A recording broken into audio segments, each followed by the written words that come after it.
Hi guys, welcome to Hoops Junction. Game 7, Boston Celtics versus the Washington Wizards.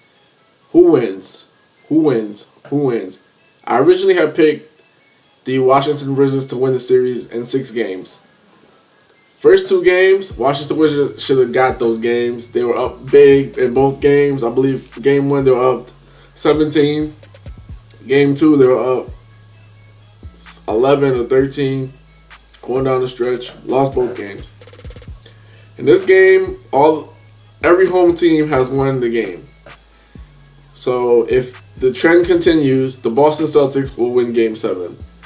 And as begrudgingly as it is for me, because I don't feel like the Boston Celtics could give the Cleveland Cavaliers enough competition. I feel like the Washington Wizards were not necessarily in terms of strategy good enough, but talent-wise and attitude-wise, I feel like the Washington Wizards have that attitude that we can beat you, we can take you down. Everybody else in the East doesn't really have that attitude. Even if it's a blind confidence, I feel like they have it.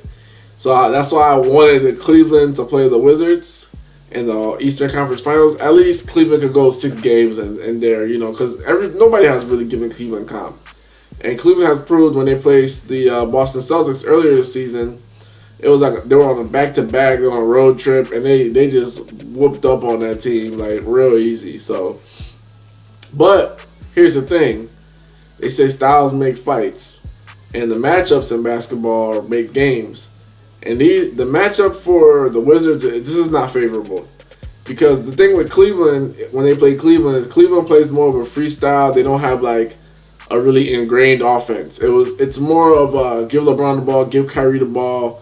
We have some basic sets, but we don't really run a whole lot of plays. Boston Celtics, on the other hand, they're very disciplined, have a rigid system.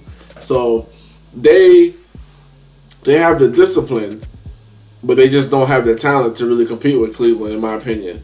And as opposed to the Washington Wizards, who do have the talent, they just lack the discipline. And them lacking discipline has hurt them in the series against the Celtics. They should have actually won this series in 6 games. If you look at all the games they played, if they win the first 2 and then they go to Washington and beat them by 30 like they did, they have a 3-0 lead basically, and then they close them out maybe in 6 games or whatever, or 5 games.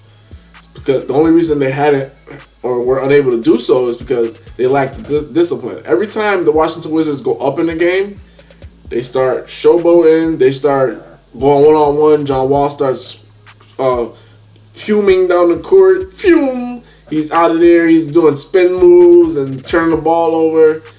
And this is my thing for John Wall. You got to realize, this is what John Wall got to realize. After watching Game 6, even though John Wall hit that game-winning shot, without Bradley Beal doing what he did in that game, keeping him in the game, I believe he had 33 or 35, Bradley Beal was killing. He was taking guys off the dribble. He was shooting mid-range, shooting threes.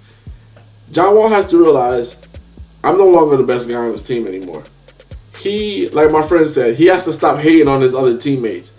He has to get Bradley Beal the ball way more. Way more. Because when John Wall was on the bench and Wizards were making their comeback, it was all Bradley Beal. He was taking it to the basket. Everything in his repertoire, you could tell that he worked on his game, and his defense was impeccable almost. So John Wall has to realize, even though the last shot, whoever takes the last shot, I'm not really a fan of this guy's supposed to take the last shot. Whoever takes it, as long as it goes in, that's what matters.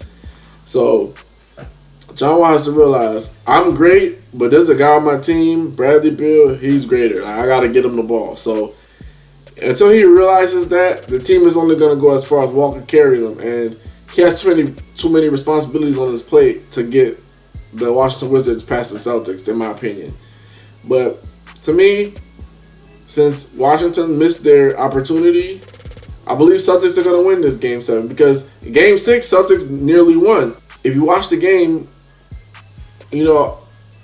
Isaiah Thomas made big plays down the stretch. And here was the key to that game. This is going to be the key to Game 7. How can the Washington Wizards guard that pick and roll? When they go 1-4 pick and roll or 1-5 pick and roll, whoever's man is Morris, because Markieff cannot guard Isaiah Thomas. If the Wizards keep switching that pick and roll and putting Markeith on Isaiah Thomas, Game 7's already going to be done. They're going to get blown out by 20.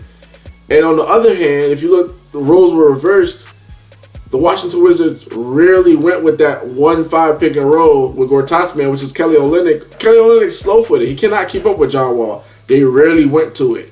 They barely did it, and that hurt them. And it's hurt them throughout the whole series. But I'm telling you guys, watch out.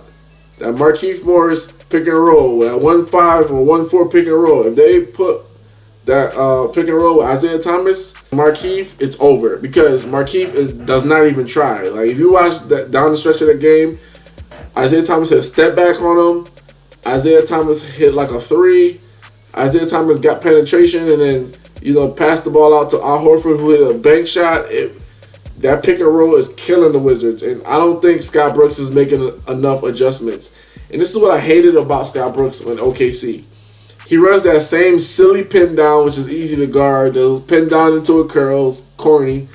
And then he doesn't run any actions for any other guys. Like, Markieff Morris needs to get more touches. Everybody has to be a factor. You have to run that 1-5 pick and roll so you can get Gortat on the roll, because Celtics have proven that they want somebody else to beat them instead of all the other guys. So you got to make other guys beat them. You got to draw plays for other guys. I feel like Otto Porter isn't really getting enough plays ran for him either. I just feel like it's just like give Wall the ball and let him dictate or whatever. We'll run a simple pin down every time for Bradley Beal. You got to stop running simple actions. When you watch the Celtics run plays, they're running like nice loop plays. They're running great out of bounds plays. Basically, they lost in Game 6 due to a few rare bounces. It's just like a bounce here, a bounce there, and that's why they lost. But if you want to talk about plays, discipline, getting every shot that they want, the Celtics get that. They get every shot that they want. They get all the actions that they want. They get all the switches that they want. So Game 7 is going to come down to this, which is the defense for the pick and roll, the discipline, and the composure. And when I look at all three things, defense, composure, and the discipline, all three of those things favor Boston. So as much as I want the Washington Wizards to go to advance, I believe Boston's going to put a much better game plan together. I believe that John Wall is going to start missing Bradley Beal on a few plays because he's feeling himself from hitting a game-winning shot in Game 6. I feel like that go-ahead bucket is going to play in his mind. He's going to think he's Superman. And that lack of discipline is going to hurt them. It's going to hurt them a lot. He was talking about how they were all black like it was a funeral. Nobody said anything. They just were all black. Like, you know what I'm saying? Get over it. These little things that he's thinking about is taking him away from the game. And the game is most important. Not about what colors the guy's wearing. Not if you signed the Death Row Records and Suge Knight was right behind you. None of that matters. What matters is, are you going to play great pick and roll defense? Are you going to play with discipline? And are you going to be poised?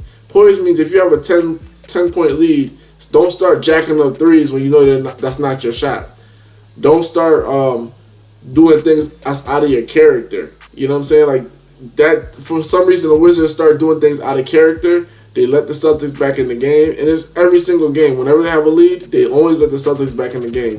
So the Celtics always know, like, we're not out of this because they're gonna do something to let us in this. And them being at home, Isaiah Thomas is hot. They pretty much found something with that pick and roll, putting Markieff Morris in the pick and roll for coverage. They're gonna run that every single time, get them in foul trouble, and get them out of there. So there's just too many factors. I feel like they got Washington figured out now. After watching Game 6, I'm convinced the Celtics have Washington figured out, and that spells trouble for my pick. I got the Celtics winning Game 7 at home. And if I'm wrong, I'm wrong. I want to be wrong, but I just feel like they got them figured out. This is Vlad from Hoops Junction, where Hoops meets Hoopla. Peace.